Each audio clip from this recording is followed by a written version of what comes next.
Mark May, former Pitt Panther color analyst, longtime ESPN college football analyst, was a first-round pick in 1981 of the Washington Redskins, Super Bowl champion. So he runs the gamut of the NFL and college football. And it'll be interesting, in this day and age, the draft has changed so much from when people remember it. And Mark, we'll bring you into the conversation. We appreciate you jumping on board here on the Boardwalk. May Day. What's up? Guys, it was a long time ago, but at least it wasn't the day where they had to go by Pony Express to get me the draft. Well, just in covering the draft for you and then, obviously going through that whole draft process, I mean, it's insane, some of the things. I mean, we're looking at people's Twitter pages and Facebook pages. Can you imagine going through the scrutiny that some of these kids are going through, back in 1981 when you were drafted?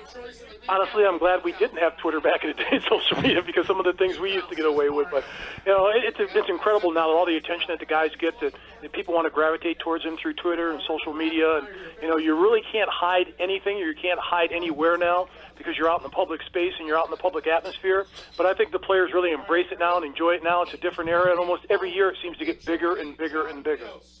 Hey, you look at this draft, this quarterbacks, right? 1983 was the quarterback draft. This is similar. There's 5-6 guys. Do you look at these quarterbacks as, hey, if you're in position to get a quarterback, you're in good shape, or do you not like this class? I think this is a good class, a solid class of quarterbacks. It's not as good as the 83 class of Marino and those guys, but right now, if you look at the horizon in college football, there isn't that guy next year, the year after, we can project it's going to be a first-round pick for a quarterback at that position. So you look at the position this year, guys have certain things and characters that they can get away with, characteristics that they have that are totally different, like Lamar Jackson. You look at him and what he's able to do, not only with his arm but with his feet. Then you've got to look at the good quarterbacks out there. Sam Darnold from USC, I think he should be the #1 pick in the draft without question. Josh Rosen should be right behind him. I think those two are the top quarterbacks in this draft, and I think the other three that are the top 5 quarterbacks, they'll get drafted in top 12 or top 15 at the latest. And as that, Mark, as you said, that's a great point, and that's what people have to understand.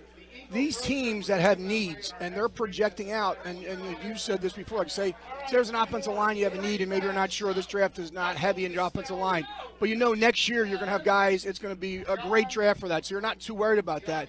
But you're right, next year, right now, there's not that many guys that are projected to be great quarterbacks, so if you need one, you got to go get it now. And I think what you just said was really important. There's so many teams that try and outsmart themselves. And right there in front of you, you got quarterbacks that are solid guys that have all the things you need. You don't have to overthink it. Those guys can go play, and they're good enough to be drafted, is what you're saying. Absolutely, and don't overreach for the quarterback. Don't panic because we got to have a quarterback, so we got to get one this year. Are you going to overpay? Like the Washington Redskins with RG3, they gave up two number ones and 2 number 2s. That's too much to give up for a quarterback if you want him to be your franchise quarterback and if he only stays there for 4 years or so. You've got to make sure that if you're going to put that much into an investment as a quarterback, he has got to be the guy for the next 10 years. And that's what they're not looking at because these coaches are going, well, I got a 4-year contract. I better win now, so I better find a way to win now. And a lot of times they just put too much emphasis into getting that guy now instead of getting the right guy. Hey, Mark, question for you. Let's say you were the head of the NFL. Let's say you had a team and you were a GM. What is something right now that scouts or GMs aren't necessarily putting enough attention to that as a player it was important for as a teammate or somebody who was on the field to be successful, that you wish that the guys would pay more attention to it, or is just something that, what is it that a scout should really look for in a player? Well, one, they're going to look for the athlete on film and on tape, and you're going to see he's going to be a great player. The next thing you want to look at, how does he get along with his teammates and coaches? How does he absorb information in the meeting room? How does he get along with guys in the locker room? Those are things you can't find out from the tape. So you've got to be there. You've got to be in that atmosphere and find out how players think about that player. Because if you get a resounding endorsement from his teammates, that's the key to me. If your teammates respect you enough that they think that you're that great of a player, that great of a leader, that tells me more than when a coach does, because a coach is protecting his player and his program. So is an assistant coach or as a head coach. So you want to find out, get right down to the nuts and bolts. And another thing, I like to talk to the trainers and the equipment managers to see how he's treated those people or how he treats those people, because guess what? Those are people that are down doing the hard, gritty work that nobody gives them the praise for, nobody pays attention to, but they're an integral part of your football team that you're going to see each and every day, whether it be practice or game day. Mark May is with us here, the NFL Draft tonight. And, Mark, you know, everybody talks about these quarterbacks. They're the glamour guys, but what is your take as a former offensive lineman and a key component to a Super Bowl champion team about, you know, building your team with offensive linemen? I mean, if you're in the top 10 of this draft, this kid Nelson, you take a guy like that in the top 10 in today's game? Absolutely. He's a stud. He can get it done. He can play guard or tackle. He played guard at Notre Dame. He's a road grader. But the thing is, what I like about him, he's a great pass protector. He's a smart guy. He bends, and I always say this all the time, he bends at the knee, not at the waist. He's got great foot movement and great hand placement as an offensive lineman, and obviously he's smart because he went to Notre Dame. And the thing is, he works well in combo blocks. That's what I really like, with his tackle, with his center. Down the field, gets to the next level, knocks people off their feet. He's the total package if you want to take a offensive lineman that you can plug in saying, okay, he's going to be our starter for the next decade at left guard. Yeah, and what about today's day and age, the running back position? What is your take on taking a running back? Saquon Barkley is there. Are you a proponent of drafting a running back that high in the first round? If they're special, yes.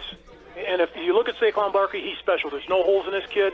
Terrific attitude. There's nothing negative around him. He's got no baggage. And if you look at what he did at the Combine, he set all the records or broke the records for the running backs at that position, whether it be the reps in the 220-pound press, whether it be the 40-yard dash, whether it be the shuttle drill, the cone drill, catching the ball. He can block. He's smart. He knows what to do when he gets the ball in his hands, and he makes people miss in the open field. Think about this, guys. He is as elusive as Reggie Bush, but he's 233 pounds. And he runs a 4.340. And you saw some of the dynamic plays. He's just electric on the football field. He can be a return man. Returns kicks, returns punts. He's a jack of all trades. And not only that, he's an every down NFL back. And you don't see that a lot in backs. They're either first or second down backs or they're third down specialty backs. You don't get the total package with a kid. And this kid is absolutely special. And you know you're going to get the face of your program for the next 6 or 8 years at the running back position. There's no doubt about that. And I saw this guy play live twice, and he's the real deal. And I didn't realize he was actually going to go out and do what he did at the Combine either. And, you know, Mark, you made a great point, because what people don't realize is you hear about football and it's rough and tough. And one of the things you said I caught was, how are they able to take and disseminate information? People don't realize at this level, everybody can play. But the higher you get, you know, 70, 80% now of this game is mental. So if you can't absorb it and you don't understand it and you can't, you know, disseminate that information that you're getting thrown at you, like by coaches like Joe Moore, who you had, and you had a great one over there also, Joe, who's a big guy at Washington Redskins. I mean, you had some great offensive line coaches that expected a lot out of you. Absolutely, and it's not just knowing the game and playing the game, it's communicating the game. If you can't communicate on the field of play, if there's a blitz coming and the quarterback sees it out of the corner of his eye, if there's a corner blitz coming and the back has to pick him up, the back should know that and point it out and say, that's my guy. On the line of scrimmage, if you're an offensive lineman, if you're in pass protection and they sneak up at the line and you see a safety come or you see a linebacker come or it's on his toes, you communicate with the center next to you that, hey, they're probably going to run a stunt here, get ready to pass this off. And sometimes it just happens that you don't see it. You've got to be able to rely on that when a guy slants in, to pass him down to the guy next to you, get back off the line and look for the looper coming around and communicate. And in, all it takes is something simple as in, so the guy next to you knows exactly what's coming. It's going to be a pinch move. So you've got to be able to communicate. And also you communicate with the tackle if you're a guard, with the center if you're a guard, and with the tight end if you're a tackle. Everyone has to be on the same page, so you've got to be able to communicate that. That's a great point. And, you know, Mark, what I want to know now is, and just so you know, I want to tell you this kind of quietly, the guy who was just you talking to you, who's the host, he's a West Virginia guy. He's a mountaineer, just so you know. He's from Jersey. I had to approve. Oh, I'm sorry, he hears me. I had to approve you appearing on this show, yeah, Mark. He's wearing a West Virginia shirt too, Mark. So anyway. I'll tell you what, one thing about it is, remember Jackie Sherrill used to play those ridiculous John Denver Blue Ridge Mountain songs for the week of West Virginia and blasted on the stereos at practice. I'll never forget that song. I used to hate it, but now I kind of like it. We all learned to love it. We all learned to love it. You gotta love the backyard brawl. Give us a draft story that happened to you, and tell us about your draft experience. I'll tell you, the first thing that I was really involved with the draft that really touched me is my freshman year. Tom Brazoza was a senior on the national championship team the year before. My freshman year, I was out working out in the spring. And Charlie Cassidy, I never knew him at the time. He was a scout for the Redskins, became a general manager, says, hey, big fella, could you come over here and run a 40 with Brazoza just to give him some competition to run against? So I ran the 40 and beat him by about 3 yards. And Charlie looked down and he goes, how much do you weigh, kid? And I said, 305. And he said, 305 pounds? He goes, can you run another 40 for me? So I ran another 40 for him. He goes, okay, I'll be seeing you in a couple of years.